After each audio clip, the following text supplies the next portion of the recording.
Hey everybody, welcome to Porn Free Millennial. This is episode 30, the Porn Free Millennial Story, Reclaiming Purpose and Freedom. So before we get started with the podcast, this is an introduction because the podcast episode itself is a recording. It was a conversation that I had 2 days ago.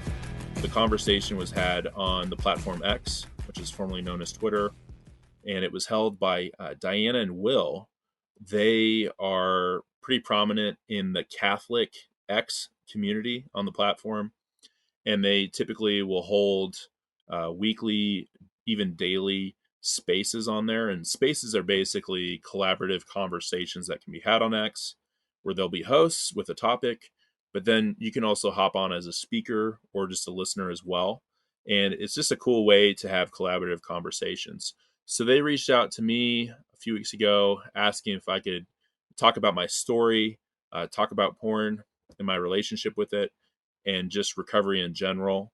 And that's what I did. I talked about my childhood. I talked about teen years, college, uh, adulthood, my marriage, post marriage, all of it. And we also dived into some current events, topics, philosophies. Found out that it was just a great conversation. So I think you're really going to enjoy it. I'll put Will and Diana's information as well in the show notes, as well as the Catholic X Space community if you're interested in that. And then before we get started, just some housekeeping. So I've been doing this newsletter on my Substack, and it's been a lot of fun. It's totally free. All you need to do is subscribe to Porn Free Millennial on Substack, and basically you'll get a weekly newsletter in your inbox Monday morning.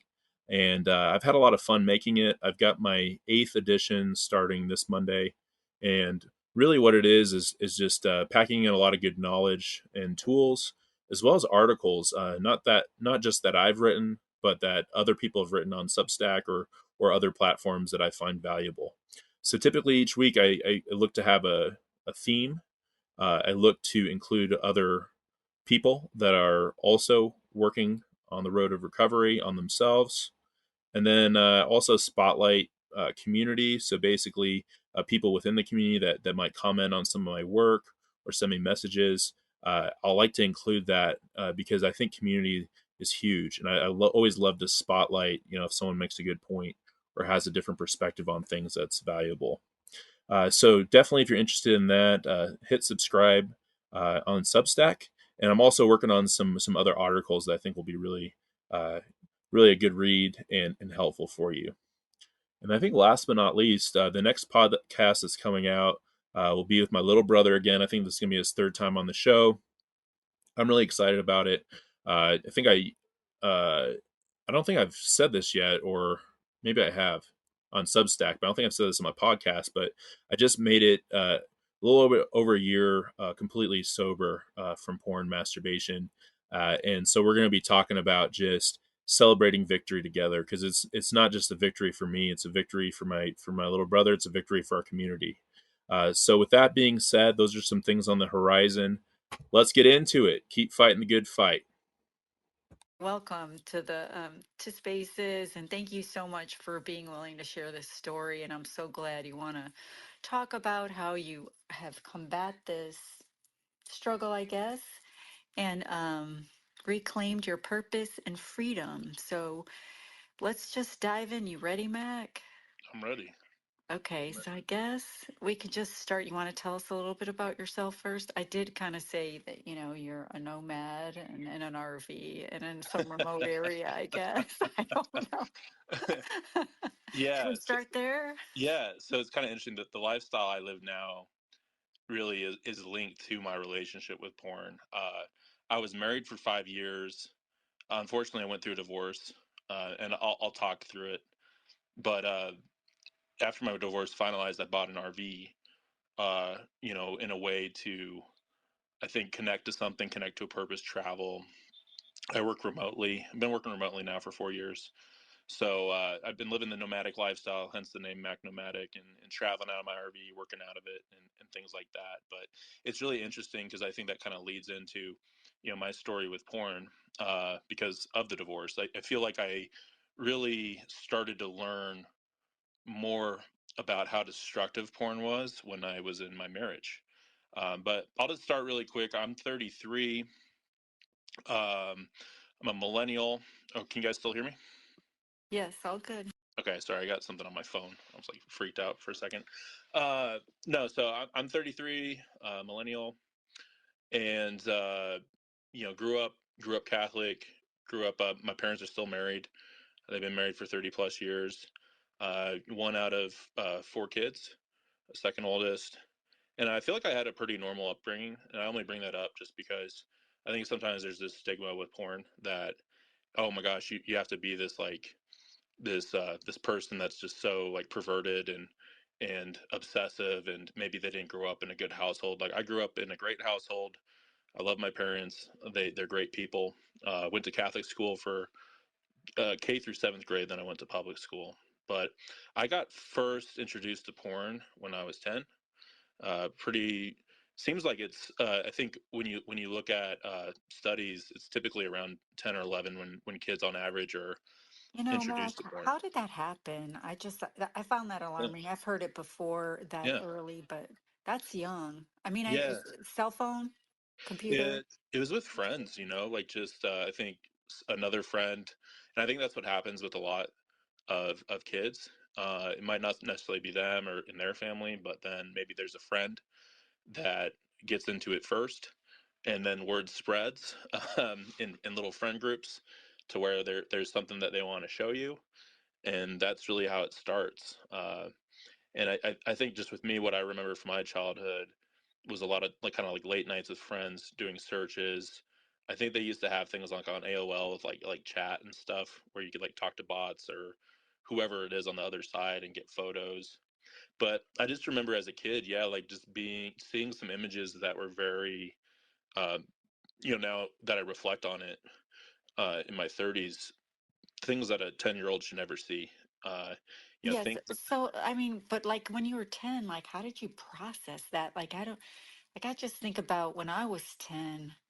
I mean, I I just, think that's kind of yeah. the point. I think that's actually the point. I can't remember who it is. I think it's John David, the guy we've spoken with before, who also has spoken about a similar story of quitting. He makes a brilliant point and says, when the question is asked, how do you cope with that, seeing images like that? Image that's burnt on your brain forever, in a sense. You don't Right. cope with it. You don't know what to do with it because, right? Yeah, you're Is it? not you're not really old enough to like really process it. I think what happens is there's that it's kind of like I would say it's kind of an akin to like a kid eating a really sweet candy bar. Like it's just tastes so good. Your stomach hurts after it. It's probably not good for you, but it just tastes so sweet. And it's almost like too you have this added sense of I'm kind of doing something wrong that I shouldn't be doing. I'm doing it in secret with my friends. You can't tell anybody about it. There's all these things really that I've had to deprogram myself as an adult, but when you're like a 10-year-old kid, you don't have the mechanisms, the awareness, the skills emotionally or intellectually to really cope with it, so to speak, and deal with it. It more is just something, especially as a Catholic growing up, I thought that I was going to hell. Like right when I saw this stuff and I kept looking at it, I just had this feeling in me just from like how I got taught at school of just like, hey, this is like a mortal wrong that you've done against God. And I think when you're that age, it can be really difficult to kind of find your voice to be able to talk about that and to feel like you're not going to have some kind of crazy retribution. Especially just in the Catholic school environment I was, it was so much, there's so much, I think, priority put on your standing and how other people look at you. And I think all the kids, all of us, like we just were very quiet about it, when asked. And I think as a kid, for me, it really just taught me how to be secretive, how to lie, how to gaslight. And I think that's really, Diana, maybe to answer your question, that's kind of how I cope with it, was just burying that deep and kind of, I think, just turning a blind eye to it, like not really facing it. And So, yeah, go like, were ahead. your friends, were they the Catholic school kids or was it Yeah. other kids? Yeah, so you were all doing, like, so not a one of them were like, hey, we shouldn't be doing, like, I just found that, like, with my Catholic friends, there was always one that was like, "Hey, this we shouldn't be doing this." You know what I mean? Yeah, I think like But maybe it's different for boys. I don't know. I'm girls, but yeah, I think for boys it's a little bit different. I think that uh, when you're a young boy, there's a huge drive within you. Obviously, when you're like going through puberty, but I think there's also kind of like, and a lot of this stuff's like 2020 stuff, right? Like looking backwards. But I think there's just like this almost this social acceptance is just this is what boys do, and boys will be boys, so to speak. Without yeah. really having more of an empathetic approach to it of like, oh yeah, like this is something obviously that's going to draw a young boy in, seeing beautiful women naked. uh, but where is the space to really talk about it and provide like an avenue to have healthy approaches to it, right? So is Because this more like, it's almost like the other way I think of describing it is that there's a kind of horror that's attached to it and it's not actually a horror. It's just these profound you've never seen anything from that side of the world, and especially depending on your background, never like bodies are always to be covered up, being careful, being told, oh, these are especially being very young, being a child, quite rightly, Right. your body is your own, and nobody but mum and dad and the doctor, right, should see you without clothes on. And then you basically this mass rapid kind of confrontation is with the existence of human sexuality without really being told what it is or what it's for, because you never hear the positive alternative, the constructive, humane alternative, because that's a conversation for later, right? But then we're seeing increasingly that there's always an older brother somewhere of a friend, Right. or even at boarding school where everything was so tightly controlled. Still, things, and later as well in the age of mobile phones and Bluetooth. Remember sending messages to each other and exchanging ringtones via Bluetooth, Sure. thing. It's just completely different, but just horror basically, because it comes in. It's the first for many guys, for many young men. It's the first exposure to the existence of human sexuality, Yes. and then all the other conversations about it. This is the dilemma that we're having in terms of. The role of sex education and relationships education in with kids in schools these days. A lot of people think that it's too early, but at the same time, they're finding out about it and getting it wrong, and that's the first template before the truth gets to them, right? Yeah, and it's a crazy thing to add on that. I was writing this. So I have a Substack and a podcast. I'll talk about it a little later. But I was writing this article, and it was like the opening line just hit me so hard. It was like I looked at hardcore porn before I even had my first kiss with a girl. I had this crush on this girl down the street, and I think we finally dated in eighth grade. But by that time, I was already looking at hardcore porn. So it was even so before in I hit. eighth grade, you're only like, what are you, 13, 14? Yeah, about that. Yeah, I think. Um, Yeah, and I just think through my life and through opening up, talking about this, like being in a lot of recovery groups, Bible study, you name it. I think part of the reason I wanted to talk about this tonight, it's not this like abnormal thing. I think it's quite it happens, I think, more than people think. Probably a lot more than parents think, unfortunately. And that's like why I want to raise awareness. Also because I'm part of the statistic, guys. Like I went through divorce. I didn't plan on doing that going into marriage. Um, and there's a lot of things I've been able to look at as almost like kind of like an autopsy of that relationship, to where hopefully if you're listening and you're married, if this is something you struggle with or your partner struggles with, I think it's important to face it, and face it together, in a healthy way, because I definitely think there's a lot of stories too. People are able to make it out. In my case, it just became so broken. I think just the intimacy and the trust because of my how I handled porn, like, and how I wasn't honest about it. And that's like really why, like, I want to talk about it, and I want to be open about it and be vulnerable, just because I think for me, what helped me out in life was hearing other people's stories and being able to relate to it and say, okay, there's actually is like an avenue to where I can actually get this out of my life, and it doesn't have to be this thing. Because I think as a kid, it, at least for me, there were times like where it wasn't like I was just watching porn all the time. There'd be times like where I'd stop looking at it. Or I remember one time I got a Playboy from a kid in high school. It was kind of like a drug deal almost. Like I paid him like $20 and he like slid me a Playboy. And I remember I put it in, like, I think I like burned it. Like I burned it like going into like college, you know, saying like, I'm never going to do this again. Like I had deep convictions of like, this isn't something I should be doing. I know that this is a big part of like, I feel like all of the breakups I've had in my life have been because of porn, not just my divorce, but like with my first girlfriend, with other people, porn always played a role in it because at some point, I think in my mind, I just kind of I felt more comfortable with porn because I could just go to it anytime I wanted to for any kind of need I wanted to. Um, and and then I would have that conflict, right? Like that shame of like, oh well, I don't really know how to talk about this with this person. So why even like have a relationship? Like there was like really no maturity on how to actually bring it Right. up and like be remorseful about it, to repent, to seek God.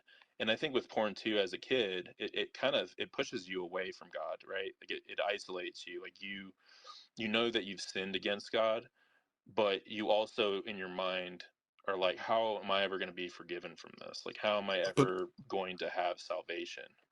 but you know, Mac, also in a, such a very human way, just quickly as well, that we're discovering increasingly now because it's been proliferated so much, and that number, did I read that in the UK something like 50 or 65, between 50 and 65% of children at the age of between 9 and 13, I think as young as 9, 50% of 9-year-olds have seen a pornographic image Hmm. or later reported that they've seen one. And we know that it has a huge, not just to say nothing of, we obviously, as Catholic Church has a very, very, very strong line on this. There's some beautiful and extraordinary writings about this, especially from JP2.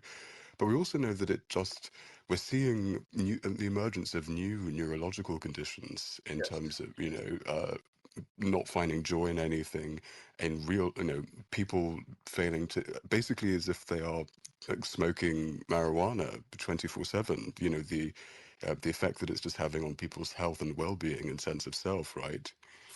Yeah, and will like just to like a very human element, right? Like what's like the most satisfying thing you could feel is like an orgasm, basically, right? Just to cut through it and to say bluntly, like that's like the best uh besides maybe like doing like freaking some kind of hard drug that's designed just to make you feel like you feel Meth. like meth or like, but that's the crazy thing, Will, is that I mean, through the programs I've been in, like my brother's a therapist.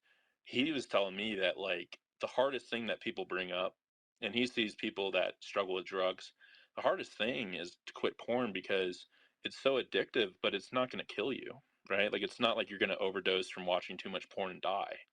And that's what makes it so dangerous is in our mind we kind of trick ourselves into believing, well, it's not going to kill me, and it's You so know, Meg, readily available, right? yeah, so I read some of your Substack. I told you that. So you mentioned these perceived benefits Right. of watching porn. So why don't you just talk about that, like Yeah. the pleasure of taking what you want, those things I thought was interesting. Yeah. So some of that I give a lot of credit. There's a really good podcast. I have a podcast too, but the one that's I think one of the best ever to be made is called Porn Free Radio.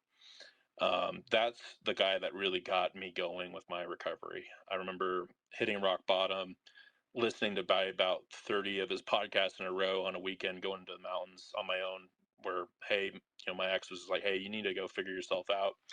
Went up there, fly fish, listened to Porn Free Radio, great podcast. But one of his episodes, which kind of struck me, was it was called Porn is the Solution.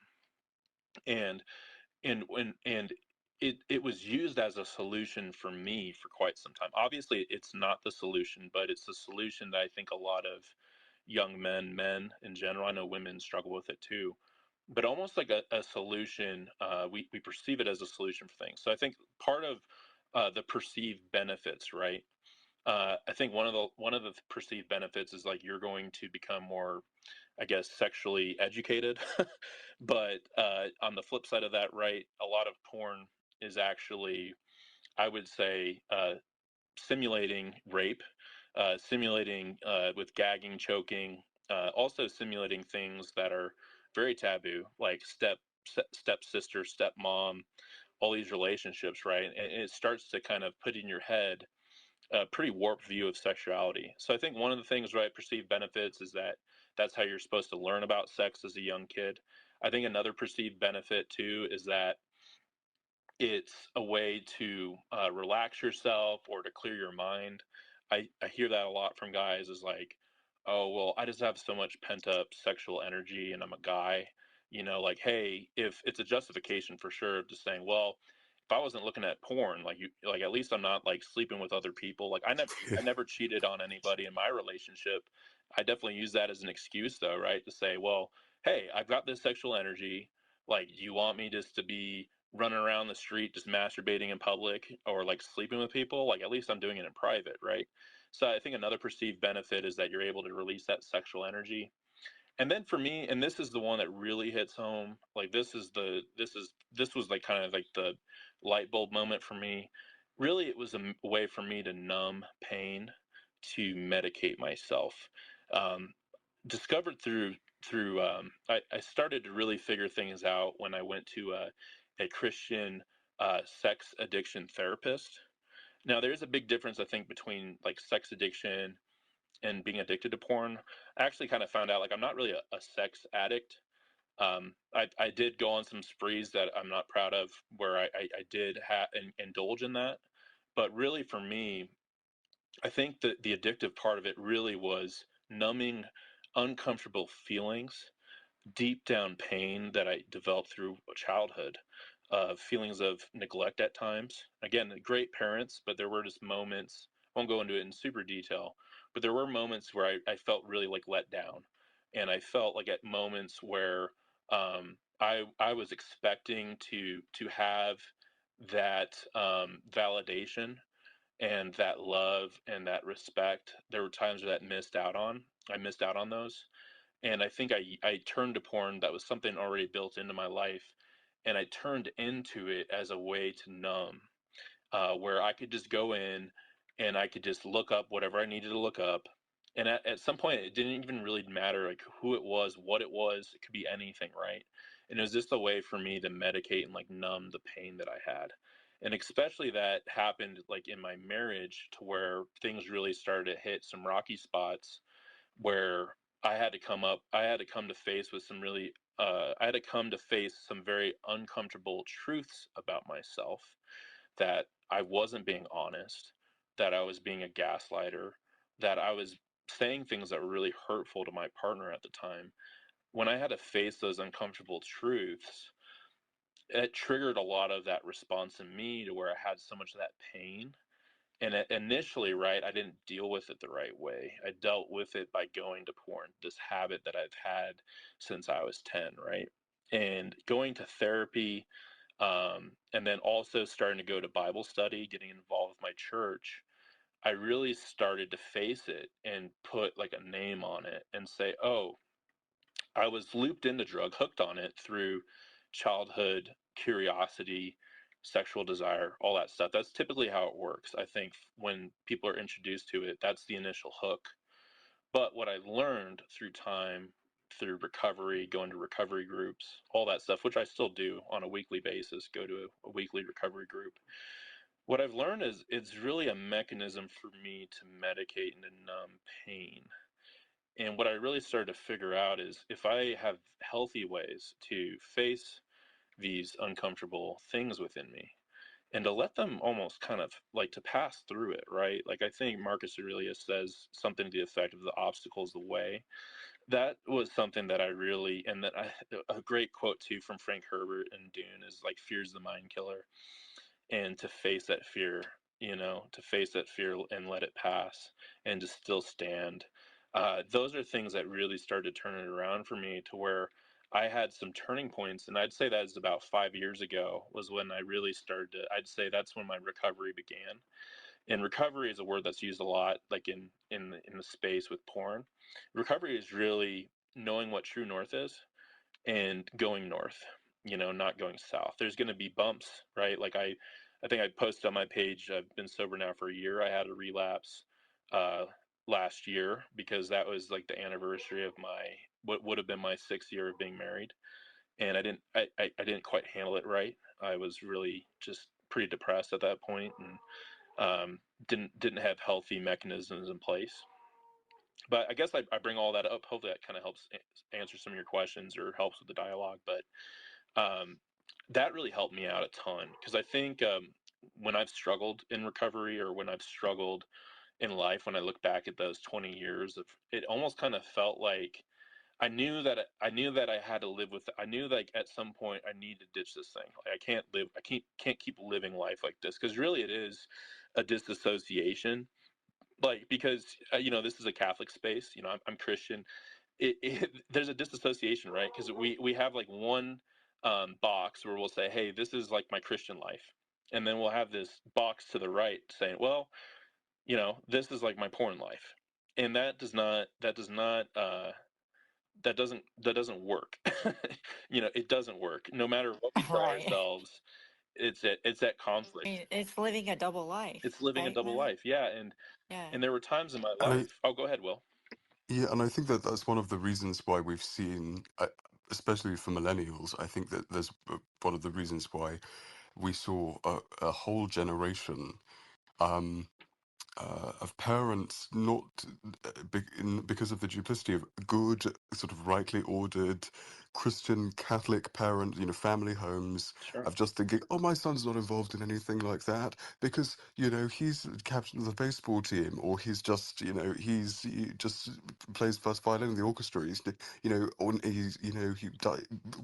is sings in the church choir, and because Will, don't you think it's every generation though that does that? but I right, but mean, I think in particular, because of because of the the advent of the internet, Yes. and the increased likelihood of procuring it, I think that there is an right, the accessibility. even more burying of the head in the sand thing. Because I think a lot of people look at people walking down the street, people that we know, and people see or tend to hyper focus on hallmarks of virtue, and they think that people are similarly disciplined and similarly together in all other aspects of their life, and a lot has been able to slip underneath the radar. And I think that this is why accountability and community are so important in all aspects of life, but especially for men. Um, Holding each other accountable. I believe that I think we need to bring back a culture of ostracization and shunning. Like, sorry, you can't come and have a drink with us. Oh my gosh. You can't come and watch the game. Right? I'm You'd be sorry. losing a lot You of go money, I like think. you're in timeout. This is not cool.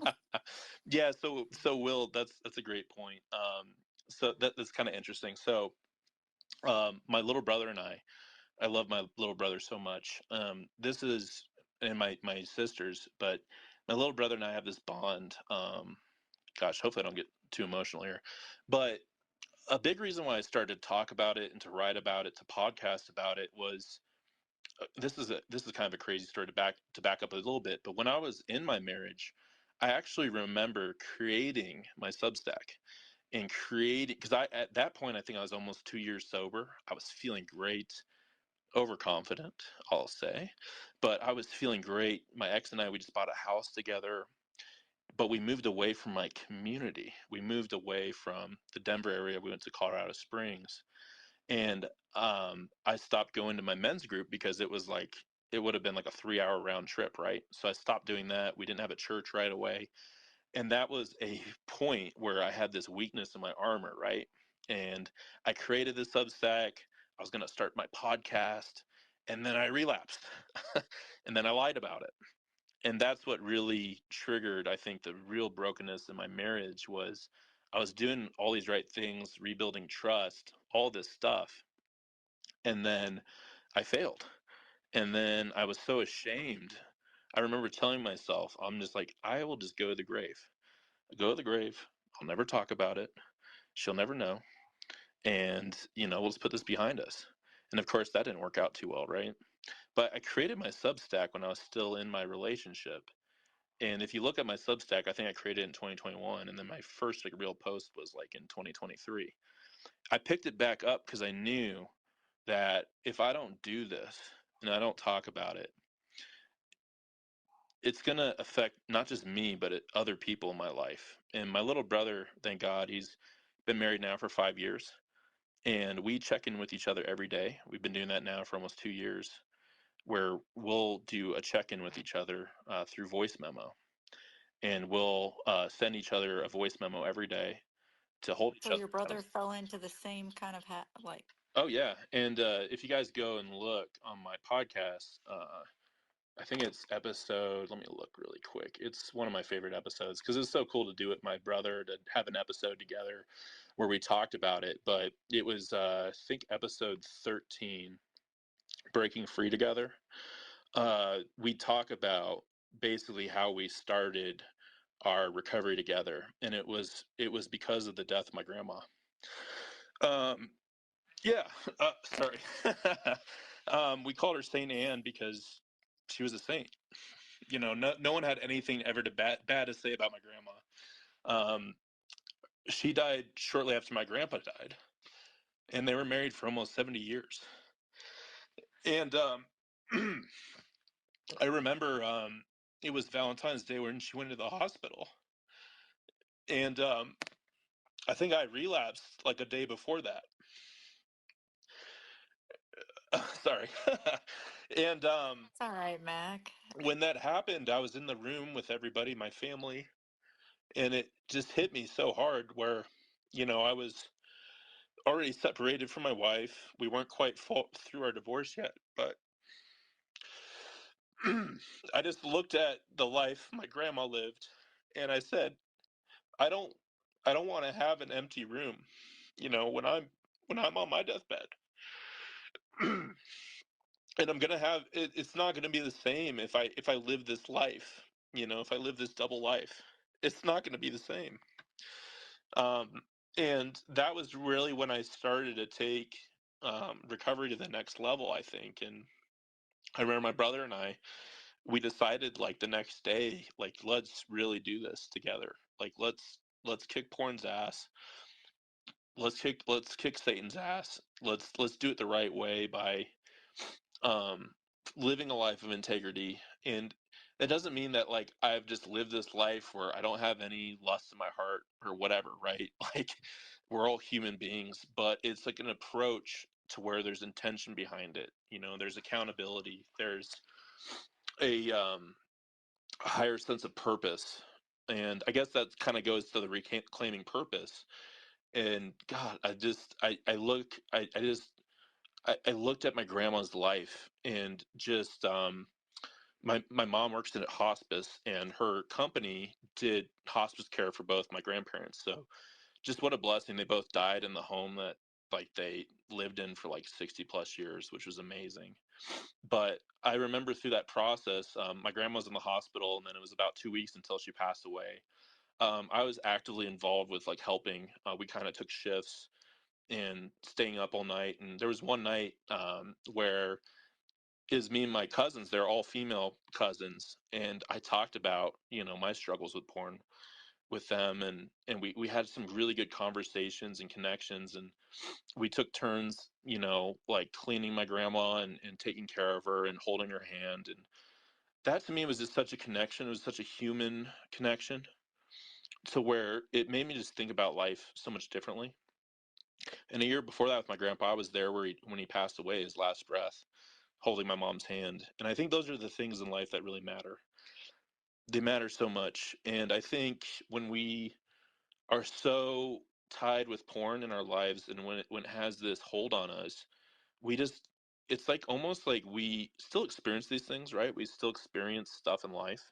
But I look back to where my other grandpa passed away, and that was like when I was like fully blown addiction to porn.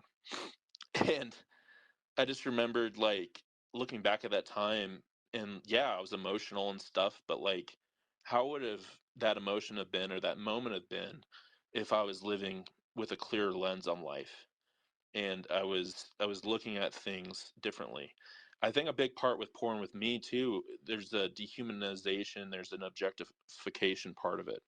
It's huge. It's tied in with porn. Like we turn people into objects. Like we don't give a shit, or sorry, we don't give a crap about their life and their kids and what they're going through. We're just like boobs, all that stuff. Like that's what we want. We want this gratification. And there's just a deeper level of empathy I feel like I've been able to feel for everyone, like not just myself, but just people that struggle, people in the industry. A deep level of empathy through my ex through having to deal with all that crap. I've taken a lot of responsibility for it and have been able to repent, but there's still that feeling of like, wow, like I can't believe the kind of person that I was back then. And it's not like I was a bad person, but I was somebody that wasn't living truly into who I am. I didn't have a true accounting for myself. And now I think when I'm living in recovery, I'm able to have a true accounting for myself, and I have a true accounting for what my actions are. If I misstep, make mistakes, I'm able to actually account for them and talk through it, and talk through it with my group, talk through it with my brother, talk through it with my girlfriend. Um, so yeah, I don't know if that might spur some questions. Well, Yeah, so I've got a lot of thoughts, and Will's having trouble with his mic because I'm trying. He's up and down, back and forth, forward. I But was I was just disgusted with the use of bad language, which is why I left. But no, I'm oh joking. I I'm know, right? shit. joking. Ah, crap. But Mac, you talk, I mean, that's the crux of it, the objectification of another human being, because there's so much more than just the surface level. Right, And I mean, John Paul II, when before he was a pope, in the Love and Responsibility that he wrote, it was the precursor to his theology of the body. But I'll never forget the line in his book when he was talking about pornography, and it said that it showed too little of the person. And I was like, oh my gosh, too little of the person. What are you talking about? They're totally naked, right? Like right. just showing everything. And then, of course, he goes on to, because you don't see the interior. And so I don't know if you've seen this video of this woman that had slept with 100 men Well, I in didn't watch like a the video, year's. but I Obviously, know not the about it. video I itself, mean, not I the mean, not yeah, the. okay, sorry, I'm so naive. Like, there's actually a video, right? Sorry, I don't even think of Hopefully, It's it. But beyond anyway, horrifying. It's beyond belief that there is a video of that. It right, is, yeah.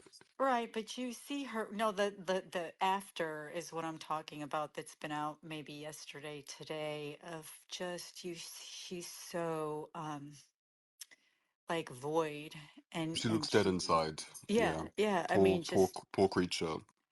yeah, and then I read today too that her mom is like her financial manager. So her mom is Mm. encouraging yeah. this. And so I think about this poor woman that she thinks that that's all. I just, so And anyway, now it's getting worse because she's booting up to do 1,000. 1,000 in one day. Yeah. Did you know there's only 1,600 minutes in a 24-hour period? Because I did the math. Because I was like, what? Like, how is that? Is that possible?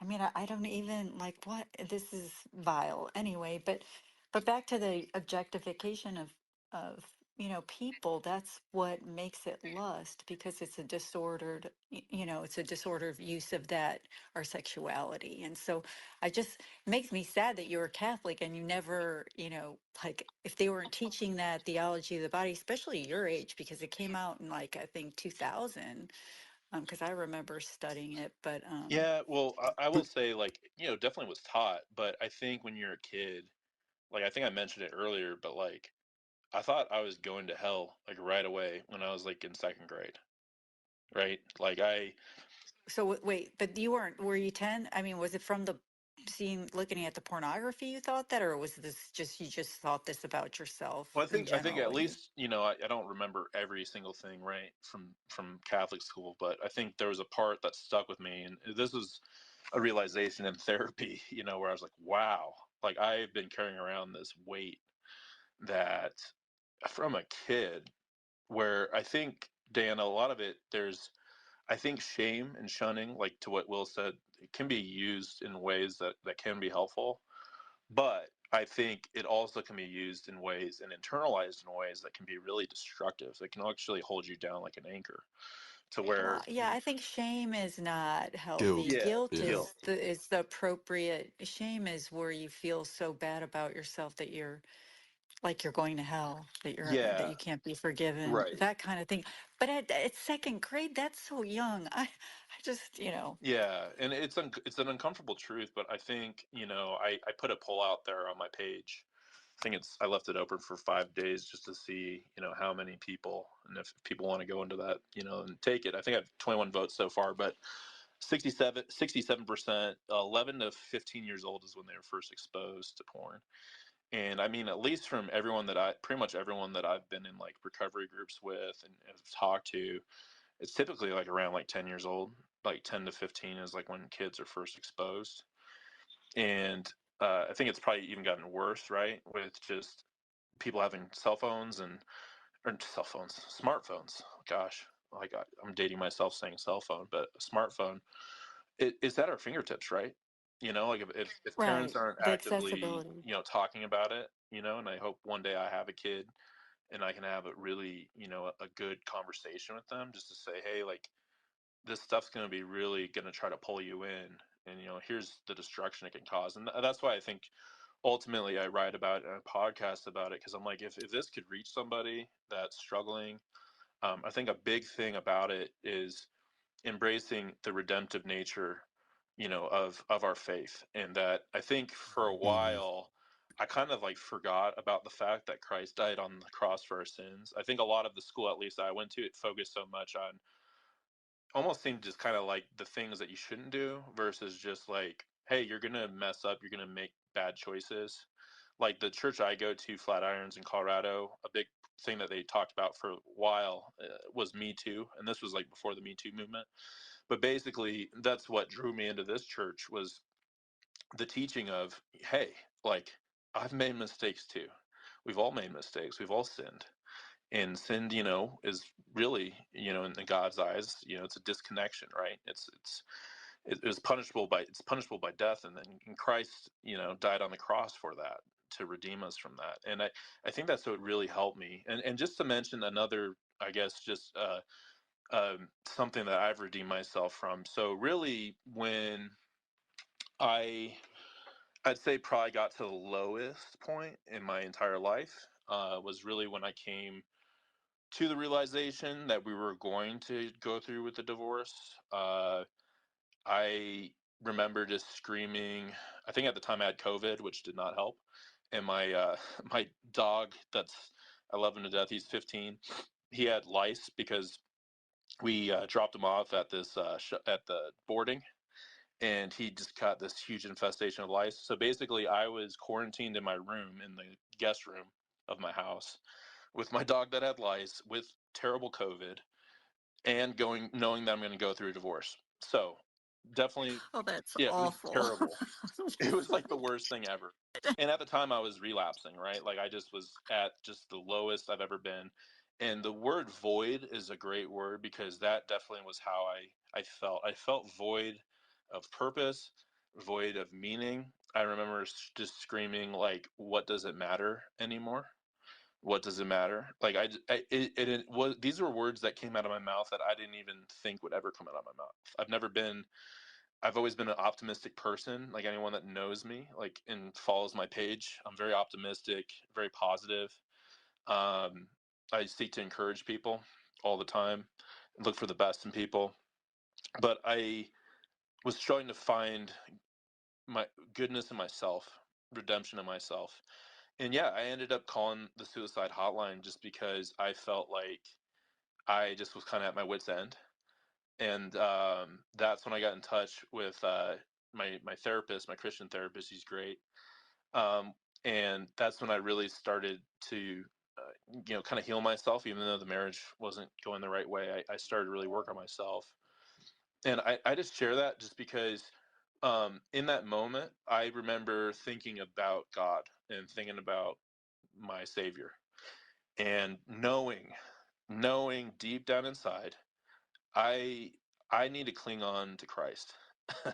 I need to cling on. I need to drop all the pride. I need to drop all the BS, and I need to surrender to Him. And that saved my life. Like it saved my life. It saves us all, actually, Of Mac. course. Yeah. And Yes, it's yeah, beautiful. and I think It's that's a great place to be. yeah, and I think that's like why I feel so compelled to talk about it and to write about it and podcast about it. Is I do feel like the funny thing about life is the things that hurt us the most, or the things in our nature that hurt us the most, can also be used for greatness.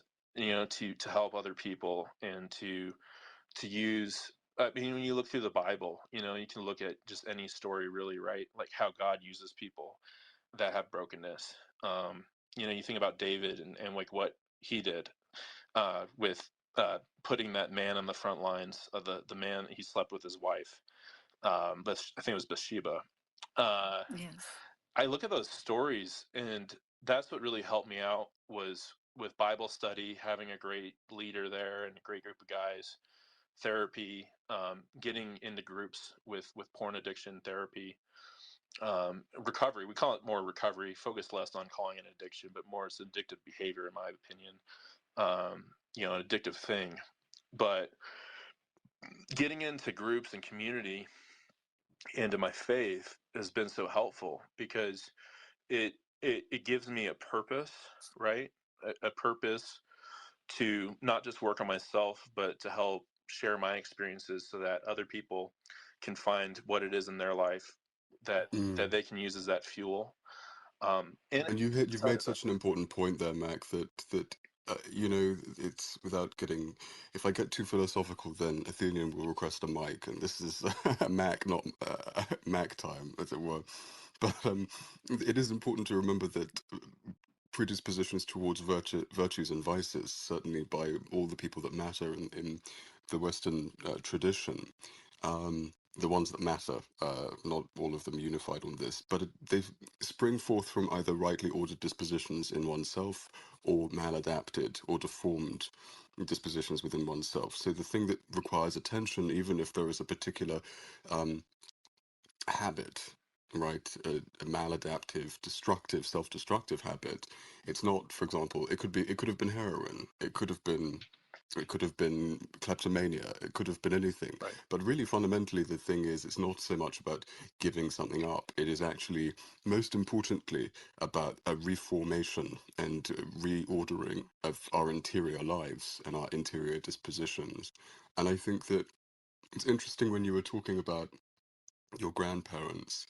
I think that what's really interesting on a in a wider sense, is that it's quite scary how late many men have a realization that they've been boys for longer than they thought they had been. Yeah, Yeah, yeah. don't you find? That's a great point, man. Yeah, I look back, right, and I think going into my marriage, I felt like I had everything felt figured out, right? Like, had a good job, saving up to buy a house, paying off debt, all these things, right? I felt like I had, but when you look at it, I have the maturity of a boy. I feel that now, like in my relationship currently. I'm going through it as a man, and it's so much different. It's so much better. It's so much more fulfilling to be able to share love with somebody else, but through a mature lens, where you're actually looking at them as an equal, as somebody that you you want to love fully with your heart and your mind. And As an object of love rather than an object of desire or of use, right? As Pacino says. yeah, and like still, like in my marriage, like I feel like I did a lot of things right.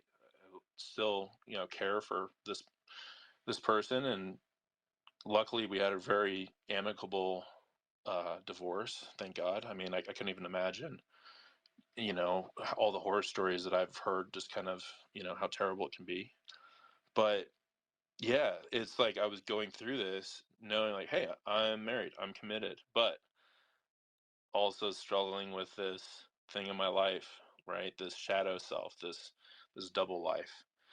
And how do you come to terms with that? And I think that when you have the maturity of a boy, the last thing that you want to do is tell the truth. The last thing that you want to do is have that hard conversation. And I remember initially having those conversations because I was found, because she found out.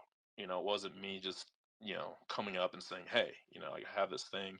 Like, we went through counseling and all that, and I was sober for a bit, but I didn't have any of the tools or maturity really to understand, like, how to combat temptations when they arise, how to have accountability, how to talk about it. And yeah, that's a huge thing, Will, because I think a lot of guys struggle with that. I see that, like, I don't really judge people too much because I just live through it, so I get it. But I feel like oftentimes when I think about, like, my younger adult days and, like, in my 20s, it's almost like I was kind of, like, unconscious to the fact of, like, how destructive, like, porn is. And it all, like, kind of came due in a marriage. It all came to the surface. It's almost like you have this credit card and you've just been spending it for so long, but you haven't been paying the balance off. So you just have this giant debt with interest, Yeah, and it's that's such an extraordinary way of putting it as well, because yeah. I was going to raise that point before you read my mind. That remember that historically in America, when credit cards first became a thing, first of all, you had to obviously most credit products were restricted to people over the age of 25 in some instances, because even before modern neuroscience, there was this understanding that, of course, we now know that certainly for guys, the frontal lobe, which is responsible for impulse control, is not properly cooked until Right. at least until around 25. But it was known in society that it was a terrible idea to give free magic money to credit cards to people younger than that. And we're talking about coming into fullness of understanding and full proper maturity, moral maturity, ethical maturity much later in many instances today. Yeah, and to add to that, right, and to kind of talk about what you all mentioned earlier, like, kind of with older generations, I think that's, like, where, like, I don't I don't like I don't like hold, like, my dad or my mom, like, responsible for teaching me all this stuff, because I just think that they had a different. I'm sure, like, my dad, like, it was like a Playboy or something that you'd find, or you'd have to go somewhere to procure it. Where with now, it's all free. It's something that you can just procure, without paying anything. There's three A's that we talk about in porn recovery. It's accessibility, affordability, and anonymity. And all three of those are checked. Like, those are all green lights for porn. I think what really changed with porn, and to what we've been saying, is just the ad, the creation, the advent of the smartphone, mixed with social media. That has been a very destructive and potent poison that's been created, I think, Mm. We because have to opt out of it now. yeah. Once upon a time it was there, you had to go looking for it. And now, even on this platform, sorry, yeah, we no shame, no smear against Musk. Well, it is a bit of a smear, to be perfectly honest. But we have to consciously go out of our way to avoid seeing it on this platform now. Oh You know. yeah, yeah. I've cleaned up my feed pretty well, but there's sometimes, right, like, where something's posted, and I made a post about this. I was a little bit salty, but I think sometimes people, I think willingly, sometimes will post things about, like, what just happened with this 100, this girl sleeping with 100 people or whatever. They'll, like, post things, but, like, the image in the post will be, like, very triggering. Or, like, the whole OnlyFans thing. That's, like, kind of what pissed me off, was, like, all these people, like Christian accounts, are, like, reposting and, like, oh my gosh, she's saying she's Christian, blah blah blah, but they're, like, reposting literally a picture of her, like, in short shorts with, like, a see-through shirt. And Yeah. I just called it. I'm like, guys, like, people that do that, like, men, you're just initiating a low level circle jerk. Mm. Like, And I think worse than that, sorry to be cynical, but especially in this one instance, I mean, he's not technically a real person, so he gets around the not speaking about people who aren't present. But, Tristan Tate reposting this thing, I'm sorry to be hyper cynical about this, but I just want, it's a kind of convenient way of actually free marketing in a sense, and does raise because there's the email address, how to get involved, the OnlyFans address, the link, the picture, everything, and you just can't help but look at it in some instances and think, because that's the other component of it. People are in the middle of all of this, making money, and we are becoming increasingly aware of of how troubled the people on the other side of the screen are. That is, that it's porn doesn't just affect the lives of the consumers, but the performers. Just for example, taking this poor girl, whatever her name, Lily something. You're pro for her. I just Yes. said you all. I've been spending too Right. much time around Diana. Yes, you have. And then that the other OnlyFans model who she was $43 million she made Right. in a year. And then she even had one person, this is absurd. That's one man had $4.6 million that he paid to her Yeah, and from watching her content. I'll have to find it and put it in the chat. But we had a conference last year at my church for men, and they actually had a speaker come up, Joshua Broom. He's written a book about his experience, but he used to be a porn star, and now he's a pastor, or I think he's a pastor, but he was a porn star for a while, and he shared his whole story. There's a really good Spotify series. I think it's like 8 episodes. I'll have to plug that in, but I was able to talk to him, meet him. Hopefully I can interview him someday because I'd love to talk to him some more. But he basically just talked about how when he was a porn star and like how he got into it, all that stuff. I won't share all that because he talks about it, but he was at a point kind of like I was saying myself where he's kind of just ready to take his life. Like he just didn't really want to live anymore because of just how empty he felt. And how as one person he was cashing a check, he was going to cash a check and then I think go forward with his plan. And the teller at the bank asked him how he was doing, if he was doing okay, because she could probably see it on his face. And he said that was the moment where he just changed as a person, accepted Christ, and was like, "Wow, like I'm getting out of this. Like I have all this money, right? Like I have all this notoriety, but like how empty it actually all is. Like I think King Solomon says, vanity. It's all vanity." And that really speaks to me a lot in Ecclesiastes. Him talking about that, it's fantastic. But yeah, like I think just to get to like the broader point, right, with that stuff, it's we're in the society now where you can monetize. I mean, it's basically like prostitution, really. Like you can just monetize your body, and people are paying for it. Like there's demand, and I think that's like where it really needs to change. I think I see all the time people say ban porn on X. Okay, sure, but like let's actually like in ourselves fix it because banning it's not going to be the solution. Age verification, all that stuff's great, but like we actually need to have a better understanding about this and an empathetic for for the love of God, an empathetic environment for people. Because I think that's the biggest thing with recovery that I've learned is we don't judge each other, we don't put each other down. We look at solutions. We look at, hey, like what is that? Like what Will is saying, like what is that brokenness within you that you're trying to solve with porn? That's really a big part of it, what it comes down to. Because like it got to a certain point with me, like to where it's not like I had some kind of fetish for something, right? Like it was more of just like, this is my healing, this is my coping mechanism that I'm using. And I think like you can talk about like with drugs or any real habit, right? It's a cope. Like sometimes like I spend too much money at the store, like when I'm emotional, like, like I go to Costco and blow a lot of money sometimes. And I think I do that most of the time when I'm like coping, when I feel like Or hungry, right? You always spend more when you're when I hungry. feel like, the apocalypse is coming and I need all this toilet paper and I need all these, Prep. No, no, doing prepping. No.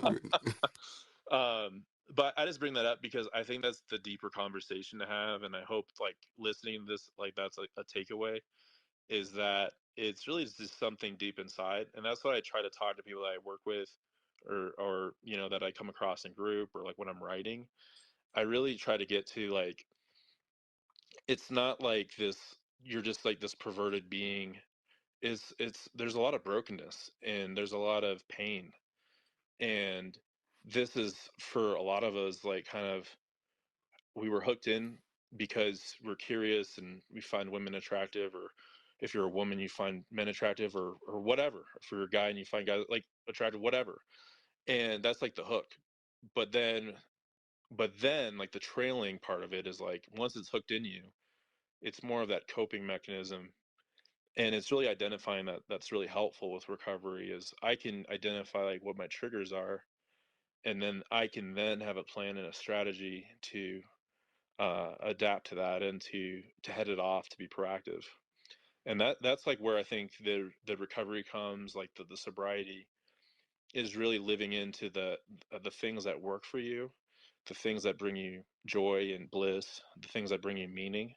Those are the things. And I think like with the Andrew Tates and all that crap, I think it's all just BS. Like I've never been a fan. I think Andrew Tate actually used to be in chat rooms acting like a girl to talk to men, He did. He said it Yeah, very no, he openly. which did. is Yeah. Yeah, just insane. he he knows exactly how to exploit men for as much money as he Exactly. can, and he uses these women to do it.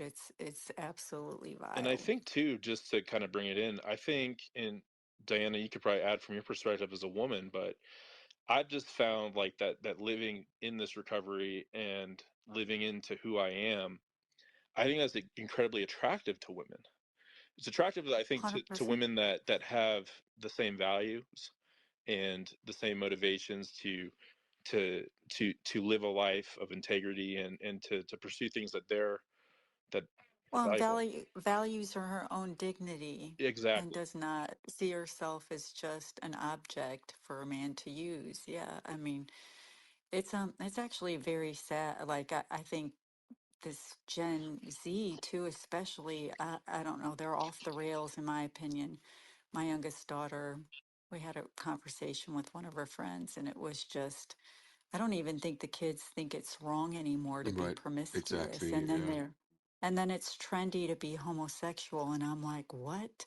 I mean, because we were having this, like, how do you meet it? Like, I told him, I said, I don't think I could ever date a guy that said, yeah, I went gay for a little while. I'd be like, yeah, sorry. Yeah, I just don't. And so that is beyond my comprehension that they don't even, that's a, like, that's a Yeah, I read trend. a story. I, I read I about this just, guy, about this young guy, and I think that he'd gone through. I think he was in. I won't name the Bible college, but it was an evangelical, pretty. Mark, you probably know which one I might be talking about, but there's a group of international Bible colleges, and they are notoriously, not bad. I mean, obviously they're evangelical, so, but all friends together here.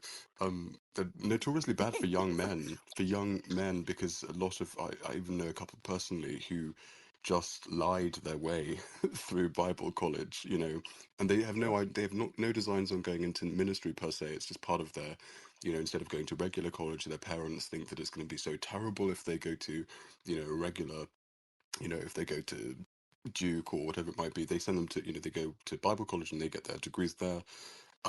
They Yeah. lie their way through, and they actually come out with, because they have very enforced purity standards, Right. and really.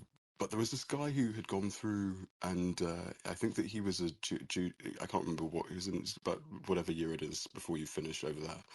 Um, and he spoke to his kind of college brother, or college parent, like residential assistant, and said, "Look, I'm really struggling with this, with porn." And this residential assistant said, "Oh, don't worry, everybody does. It's fine. Don't worry about it Yeah. too much." So it's like yeah, people wow. reaching out in earnest, saying, "I'm really struggling with this," and we've had a whole generation of older brother figures, basically betraying their, other guys, selling them down the river. And that is the huge theme of our time: women betraying women and men betraying men, and basically attempting to, remember, again, very childlike mentality. When you're a kid, if you do something wrong, your brothers will cover, your brother will cover for you, whatever. Or, you sneak out of the house at night. "Oh, well, could you please?" Of course I couldn't, because I lived in the middle of literally nowhere. There was nowhere to go apart from like the barns, uh, cows, uh, old. Did you do cow tipping over there in I don't know what that is. Fox? So, but See, that's an American thing. so we've had a whole generation of people continuing with that. "Yeah, I'll cover your back," but at the end of the day, it really, you're really not covering anything apart from you're not covering up anything apart from really displacing the day of reckoning, which is displacing the moment at which these things have to be dealt with, as individuals. Yeah, So the I truth will just come to want, light, Oh, go ahead, Diana. well, I was just wanting to back up a little bit because I was thinking about how important it is to protect children. There was a comment, but we all know that when a child is sexualized, like a common behavior is they're hypersexual then when they Right. get older. Right. And so if you think about just what has happened, because it's all over the place and kids are seeing porn at some young ages and it strips away. And I think actually, Mac, you had this really, hold on, let me see if I can pull it up real quick. One of your comment, what you wrote on one of your Substacks was about what porn had done to you. Hold on a second. I'm sorry, my laptop locked up, but you said how pornography pillaged your integrity and raped your innocence. And so, because you can never, like, once a child's innocence You is can't taken get it away, back. they can never get it back. So that's why it's so important to protect children, especially from this, because this is how harmful it is. Because they don't even know why they're doing what they're doing just because they were exposed to it so Right, young. Max. So, question? Do you? I know Yeah. that I'm looking around at the distinguished company, listening down below. Thanks for sticking with us. Do you? We're all very most of us more than very conservative in every respect, Sure. and it's kind of a hot topic. But do you have any views about sex and relationships education in schools on the back of your experience in childhood? Does Yeah, yeah. So, I went to public school in eighth grade through like high school, college. What I do remember really crazy from eighth grade in sex education, I do remember my PE teacher, I think she was running the class, talking about porn being like kind of like a healthy thing, which is Oh, nuts. wow. Completely nuts. And if that was back then, right? Like I'm Is it, and this 33. is in Colorado? Yeah, this is in Colorado, and that was Okay. probably back when Colorado was more of a red state. Honestly, it used to be a red state. Um, Yeah. but I would say like my view on it, and this is like what I perceive happening in the future. This is the way I look at it. I think there's someone in the UK. I can't remember her name. She's more of a feminist, but she has a lot of great points about it.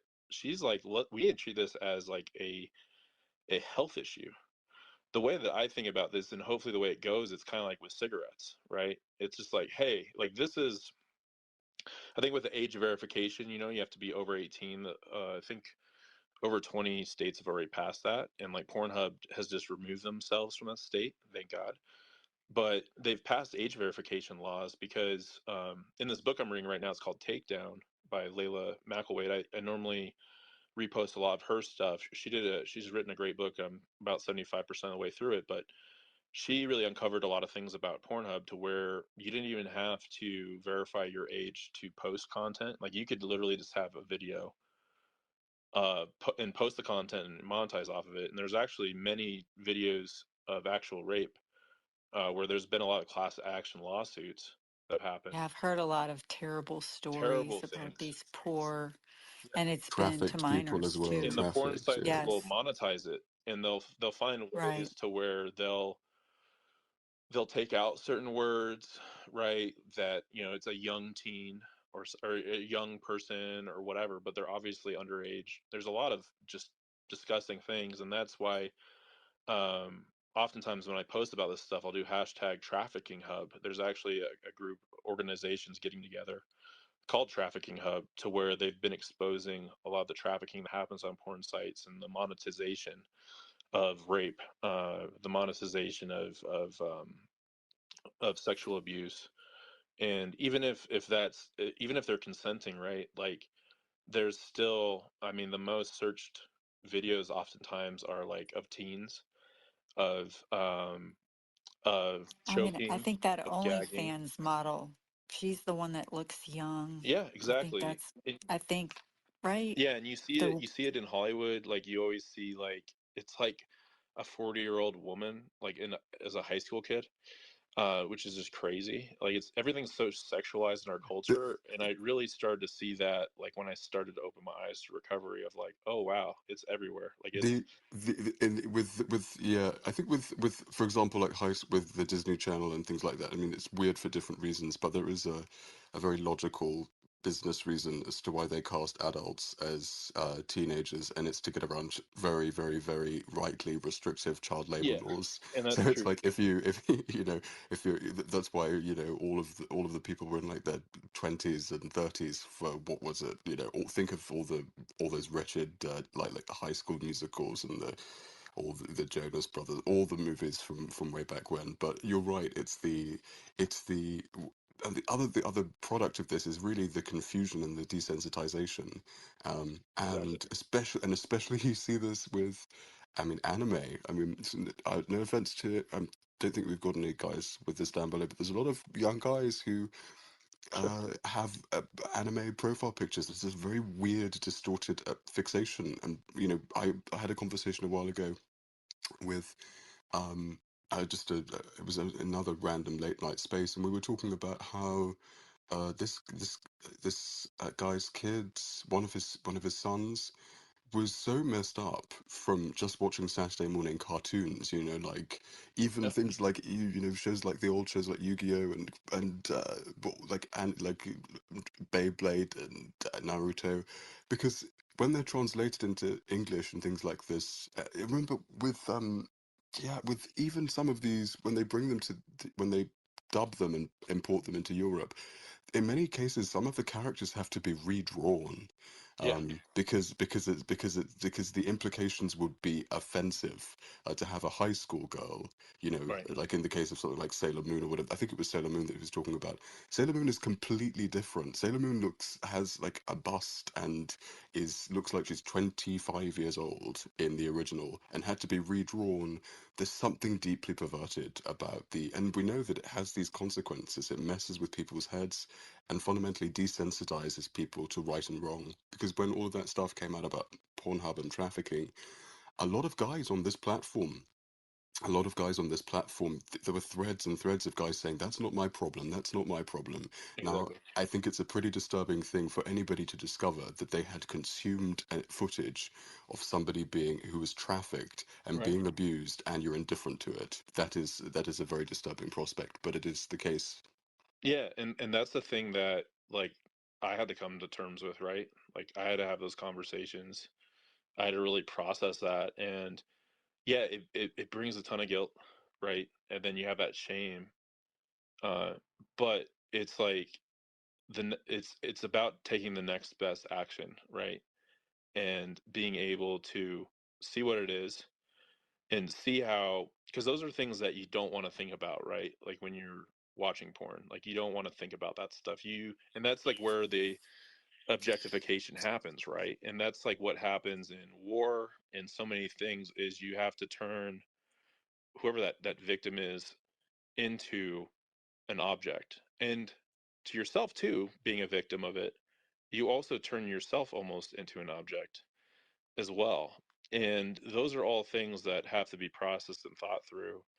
And I think that's why it's such a dangerous and destructive thing because it's almost like will and like it's kind of like you're putting sexual blackmail on yourself because like you in order to like talk about it, you have to be able to like what I'm doing is like publicly state like yeah, like I looked at porn. I had a problem with it, compulsively used it. And a part of it too is with porn and with a lot of things, right? Like when you're addicted to something, you will keep searching for like you'll eventually your dopamine receptors will be so overwhelmed and overflowed that it won't be enough for you. So then you have to look at other things. And that's probably maybe linked a little bit to like what you were saying, Diana, with like, Right. with things being trendy, like sexual identity almost being like this new pillar of identity, right? Of Yeah, like it's who I become see. Yeah. trendy and desirable to be. There's like a weird freak A subculture. degenerate. It's all of a sudden. It is no, it is. It's popular to be perverted. Just Yeah, yeah. And but Yeah, the great thing about it is once you're honest about it and you're vulnerable about it, it breaks the power. And I think right. that's, Just yeah, and I think that's like, shedding light on it. yeah, it's, I mean, that's, I Hmm. did a podcast recently. It went semi-viral on here, which was kind of cool to see. It was a Halloween episode I did with Kale Zeldin and Gregory Borst. I think you guys know Gregory. Super smart guy. He's been on the pod now 3 times. But we did this podcast called "Porn as a Vampire" right before Halloween, and we basically, compare the tale of Dracula and the vampiric, how it's been shown in movies and in culture, and comparing that to the porn industry, and how the porn industry really is the vampire. It's feeding off of us. It's feeding off of our energy. It's feeding off of our sexual energy. Like literally, we're when you watch porn, you masturbate. You're literally like giving your life force to this vampire through your attention, through your sexual energy, and it's taking you away and isolating you from the people that love you, like your wife, your girlfriend. The amount of hurt that happened with my divorce, it wasn't just me and my ex, but it was also our families, our parents. Everyone was heartbroken, you know? And I think when I see the statistic about divorce, I think the elephant in the room is porn, big time. Because I think what happens is there's this point that happens in a relationship to where there's discovery, or credit to the man if he just comes up and says, which I think is more rare, because we're still in that boyish kind of psychological state. If a man comes up and brings it up and talks about what he's going to do, that's great. But there's going to be that point in time, if there hasn't been that conversation already, where things are going to hit ahead, because I think as women, they're totally valid in feeling betrayed, like totally. Like there's no excuses. Like you're literally masturbating to somebody else. Like Yeah, literally masturbating. And you're masturbating, better yet, to another man with that person. Uh so it's almost like, kind of like you're like a cuck in yeah. a I way, mean, I, like you're sitting in your, kind of you are. yeah. Sorry, Well, you no, are. and it's just a hard truth, but it's like, Yeah, it's this voyeuristic thing to where we're watching other people have sex, and somehow in culture it's been spun that it's like a normal thing. Like I remember one person I was talking to, because of course I'm that guy. Like if we're at a party or something, if it comes up, I'm ready to talk about it. And I remember one person was like, "Well, isn't it? It's quite normal, isn't it?" I'm like, "Okay, let's just picture you're in a house and you just start walking into people's rooms and they're having sex and you're just watching and masturbating. Like, is that normal? yeah. No, No. it's really disgusting. It's yeah. It's like that's it's not. It's not like a Just because it's on TV or on your phone doesn't make it any less Yeah, disgusting. the yeah. View, that talk show is on the television, and that's disgusting. I mean, that's not normal, is it? Just, But it's this real. So to kind of prepare for the audience too, like it like we have to come to this realization that it's a lot worse than we thought it was. This relationship, we have to come to that realization. We have to come to the truth about it. We have to be honest about it, right? Like we have to talk about it with who we're with our church, right? With our leaders, our mentors. Like literally, the guy that's my mentor for years, and he has a podcast called Finding Traction. Vern Tomke, he's a pastor. Also has a podcast called Pastors on Porn, which is phenomenal. But he's a pastor that really struggled, right? Like hit rock bottom, and now he talks about it and helps people. And I think that there's some multiple kind of things to where we do have to go through that process, right? Of acknowledging it, of feeling that shame, feeling the guilt. There's going to be shame that's going to come with it too, naturally. Right. Coming to the truth, and then really the next step is, what actions are we going to take? What kind of accountability are we going to have? What's our purpose? Like, why are we doing this? And I think that it all has to be done. Like there's no skipping it. Like there's no, I think with some people, like where porn hasn't been a problem, that's great. But I think for a lot of us, or people like, that have gone through it like me, there's a strategic approach and a proper process that has to take place in order to fully like heal yourself, right? And for me, I see this as something that I'm going to work on for the rest of my life. I don't think there's going to be a moment to where I can just let my guard down and be like, okay, it's good. It's never going to be a problem again. It's an active approach to holistically live life in the light, live life in the truth, to be Yeah, honest about but it, to talk Mac, about it. I'm a big believer in developing good habits to turn into Exactly. virtues, and it eventually gets less and less and less of a problem. I Yeah, and mean, that's the thing for sure, Diana. Like yeah, for me, like it has been like less of a thing because I'm putting in the work to right. ensure that it is. And it's a big thing when we do our check-ins, like with my brother, or when I'm weekly with my group, or with my therapist. Really quick, when we check in with each other, it's called a fast check-in, and it was actually developed for sexual addiction.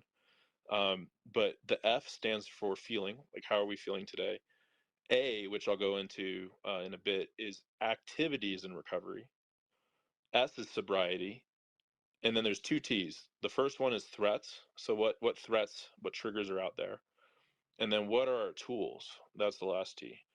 Big thing, like what you said, Diana, is activities in recovery is huge, and a lot of times it's what people are missing. Is you might have it in your mind that I want to quit. I don't want to have this in my life anymore, right? I want to live without it. But we have to have activities that are beneficial in our life. We have to have passions. So there's four activities in recovery that are really important. The first one is your spiritual health. So how is your spiritual health? How is your connection with God? Huge, right? Like that's the top one is spiritually. Are you are you daily focused on that? Because I think if we're in the Word, if we're in having those conversations with Christ, that's huge. That's going to be a big part of our recovery. So there's our spiritual health, and then there's your physical health. So how are you doing physically? A huge thing for me that I always check in. I'm still kind of having some hard time getting a good sleep schedule. The nomadic lifestyle's been a little bit tough for feeling like consistent with sometimes with things.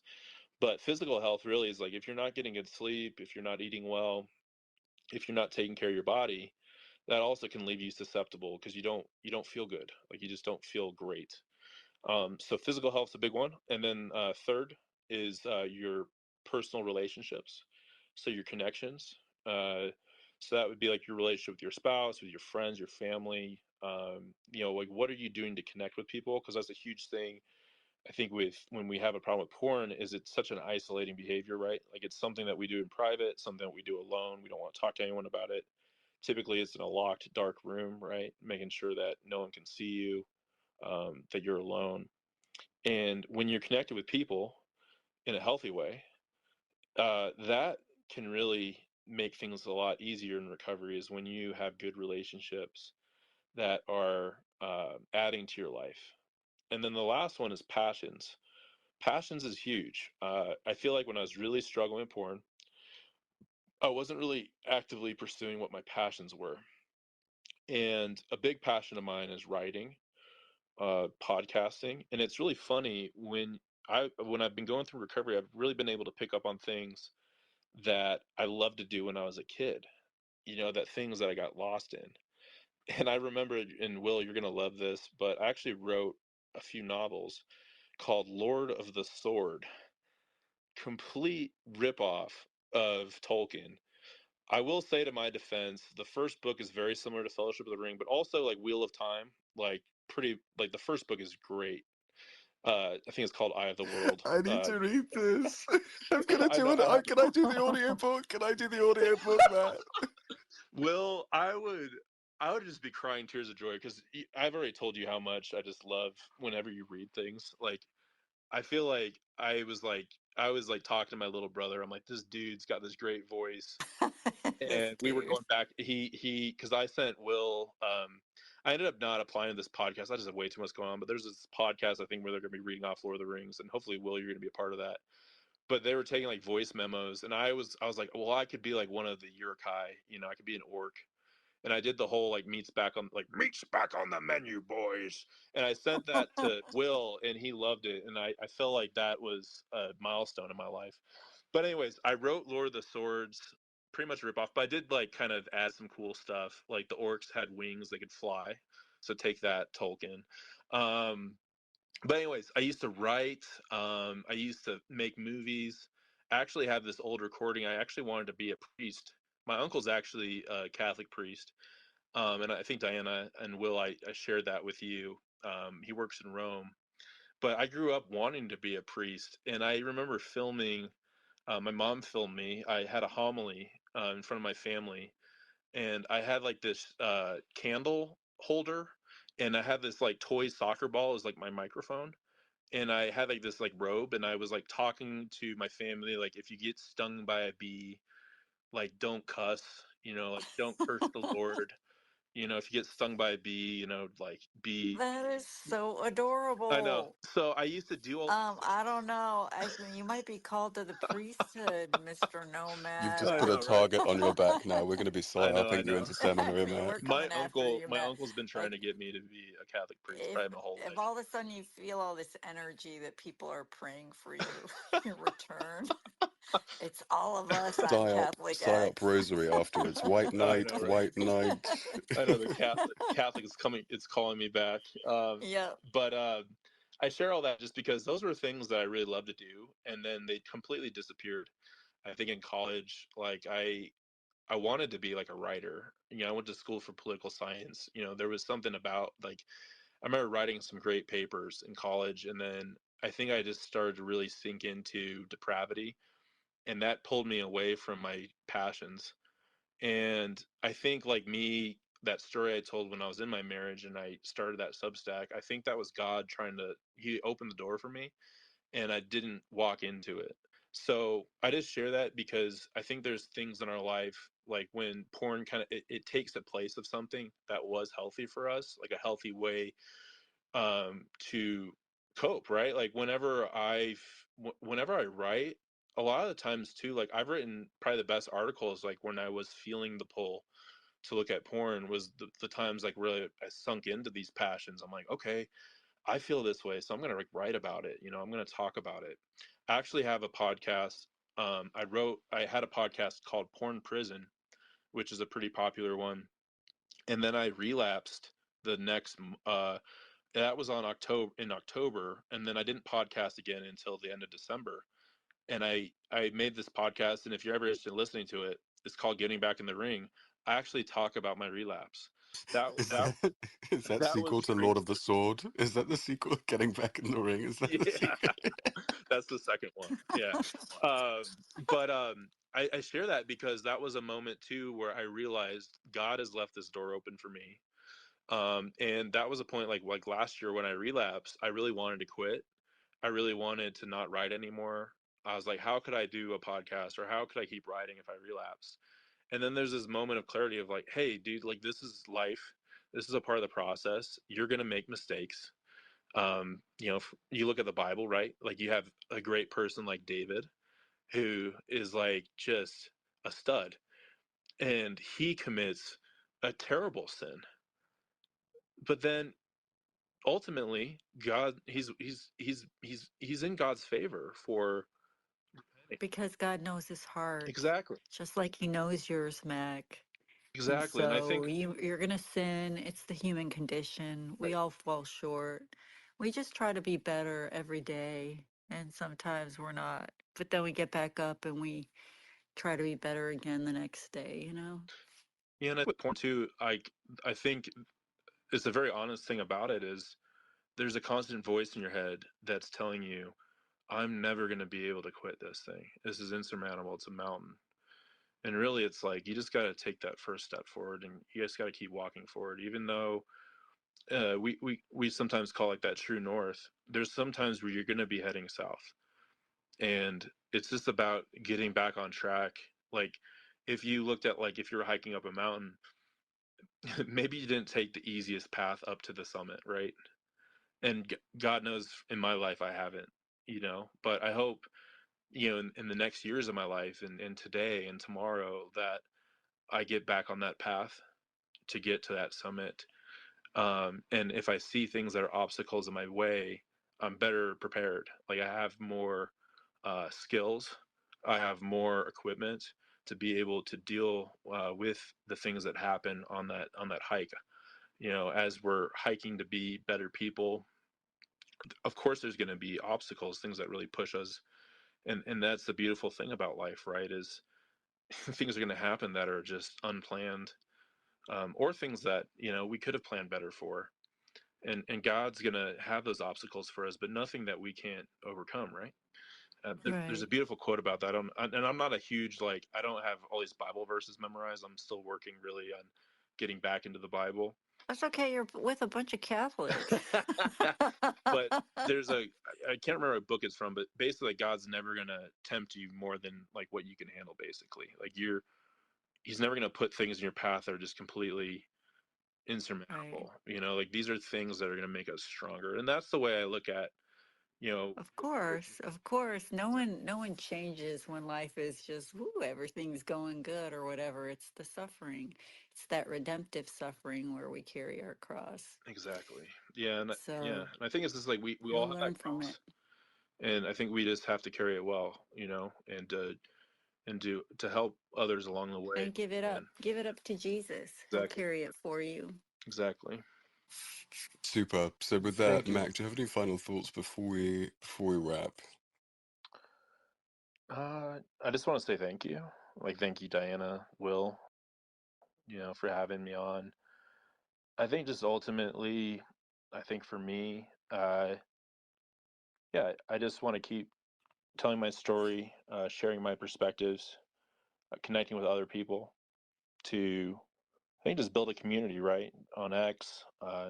Like I said, I have a Substack. So, if you struggle or if you think someone could benefit from it, I put some of the links in there to my Substack and my podcast. But I think that the biggest thing for me is just we have to be able to have these conversations. And the biggest takeaway, hopefully, that you get is to have these conversations with empathy, not just conversations with others, but conversations with yourself. And that was one of the biggest things I had to overcome with all of this. It was being able to forgive myself and being able to accept the forgiveness of Christ. It's not easy. It's not just a thing you turn on and off. You actually have to actively work at it. So I think if we can have these conversations internally with each other or with ourselves, and have these conversations with the people that we love, if we're struggling or we see someone struggling, I think it can create a ripple effect in our lives and our communities to have these conversations. And that's what I hope to be a presence here on X, and just as I continue to work on myself, I just hope I can help by being someone that's relatable, uh, you know, and someone that's able to share. And I hopefully that can help other people find the courage in their voice and be able to talk about it. Mac, I think my last point, when we did that, we did a space with a self-identifying gay Presbyterian who was talking, just blowing everybody out of the water by talking about being called to celibacy in just such a profoundly open way. And when we had that space, the most unexpected side effect, there were about 30 people listening in anonymously. Got DMs afterwards saying, this has just completely changed my mind about who Christians are, because was so used to hearing so much screaming and shouting and barracking, that nobody wants to talk about things that they're concerned about or unsure about. And if people aren't going to come to the right people, and not saying that we're the right people, but the right source of support, then they're just going to go and look for it in other places. And we know how bad it's getting out there. So we can be the best representatives of Christ when we are perfectly true, perfectly honest, and perfectly open to the fact that people are struggling. We shouldn't be surprised that people are struggling. We need to we need to speak the truth at all times, but speak it in the fullness of charity. All right, Diana, thoughts, vibes, closing? No, I just want to thank you, Mac, for being so open, honest, vulnerable. Just it takes a lot of courage to admit this, because, like you said, a lot of people feel shame, and we shouldn't feel ashamed. We just make mistakes. We're humans, and so we will all support you in any way we can. I think actually that's a great idea for you to start a community. I don't even know if you have technical community on X, but it can be done. You're in the Catholic X community right now. So that might be something you want to think about when you can get people to jump in there and you can host spaces and do whatever you want. But again, thank you so much. It was a great space, and yes, keep the conversation going. Everybody follow Mac and spread the word. Check out his podcast. I read some of his Substack. It's good stuff. Fortunately, I have other sins that I struggle with. This is not one of them, but I know it's a big problem, and it's even worse for the younger generation. So, again, thanks, Mac. Any closing thoughts? No, I am a part of my Substack too. I just started. I know newsletter has a terrible connotation, but I started a newsletter where I'm actually promoting other people's work as well. It's a part of my newsletters. I'll take articles that people will send me. I'll read them. I'll put those in my newsletter. Also include like different kind of strategies, tips, reflections. That's something I've been doing. It's been really fun to do that. So that's just something there. You know, if you need something kind of on a weekly basis that you can look at that's reliable, something I'm doing. Yeah, and then I'm open to also like if you all have any ideas, like Will and Diana, of people in your space that have talked about porn and that are active in the community. I think that's kind of what I'm looking to do this next year is to spend more time. I mean, I have a full-time job. I've been working through the divorce and just kind of really getting back, to feeling a little bit more normal.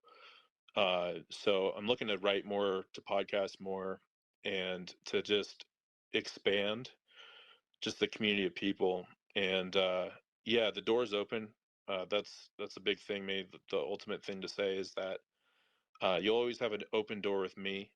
Uh, I've lived through it. Likewise, Max. Mac, you can, Yep. hey, we have lots of prayer spaces too. If you ever just need to pray, we're always praying rosaries or all kinds of stuff on X. And also This is, more Protestant friendly, even like the daily mass readings, divine office. I mean, yeah, Protestants we pray do that that too. at So 6:15. I don't know if you're awake, but we do have someone in Vegas. What is that mountain time that you're in? So Yeah, I'm that's in Mountain. only an hour. So at 5:15, if you're awake, hop on, come into daily mass readings. It's a great way to just meditate on the scripture every day. We do a little bit of reflection as well, but yeah, lots of prayer spaces on and X. Check it speaking out. speaking of spaces, last of all, we're coming to a close. We have Diana. We've got a movie space with Alexis coming up tomorrow, haven't we? We do at 12:30 Central Daytime. And so it's I Am the Immaculate Conception. What did you see the film yet, Will? Did you watch it? And I'm actually going to watch it. I'm actually going to first thing that I'm going to watch in the morning as a trip. Well, in probably in like in three No, because hours. we're recording our radio show in the No, morning. but You don't yeah, have any morning for you, right? I know it's just help. I can't feel my face. It's I 3 don't feel a.m. good, for you. You guys. need to I don't sleep. feel good, Go to bed. guys. Okay. I can't feel my We're wrapping face. up. Sorry. This is how we do, y'all. Sorry. Get some. I'll pray that you get some good rest, Will. Yeah, Will, let's everybody say a prayer for Will. Go to bed. And so anyway, thank you again, Mac. Did you mention those three A's by chance? That was a question Oh somebody yeah, yeah. had. So it's affordability, availability, and anonymity.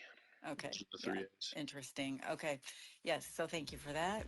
So everyone, if you didn't follow Mac, please do. Thank you so much. Thanks for everyone coming, all the listeners. Look forward to seeing you tomorrow morning at Daily Mass Readings. Jackie, I hope you're there.